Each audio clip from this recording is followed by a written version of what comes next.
Praise the Lord. இந்த காலை நேரத்தில் நம்ம ஒரு வசனம் பார்ப்போம். 1 சாமுவேல் 12வது அதிகாரம் 16வது வசனம். இப்பொழுது கர்த்தர் உங்கள் கண்களுக்கு முன்பாக செய்யும் பெரிய காரியத்தை நின்று பாருங்கள். Praise the Lord. இங்கே பாருங்கள், அன்றைக்கு இஸ்ரவேல் ஜனங்கள் கர்த்தருக்கு விரோதமாக கலகம் பண்ணி எங்களுக்கு ஒரு ராஜா வேண்டும் என்று சாமுவேல் அவர்களிடத்தில் கேட்டிருப்பாங்க. அது கர்த்தரின் பார்வைக்கு பொல்லாப்பானதை செய்தீர்கள் என்று சாமுவேல் அவர்கள் கண்டு, ஏன் அன்றைக்கு இஸ்ரவேல் ஜனங்களை ஏசப்பா தான் ராஜாவாக பாதுகாத்து வழிநடத்தி கொண்டு வந்துட்டு இருந்தாங்க.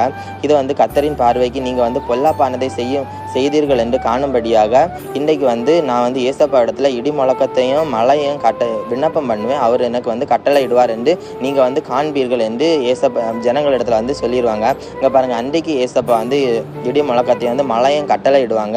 அன்றைக்கு அதை கண்ட மனிதர்கள் ஜனங்கள் எல்லாம் இஸ்ரவேல் ஜனங்கள் எல்லாம் கர்த்தருக்கு பயந்து சாமுவேல் அவர்களுக்கும் பயந்து மனம் திரும்புவாங்க.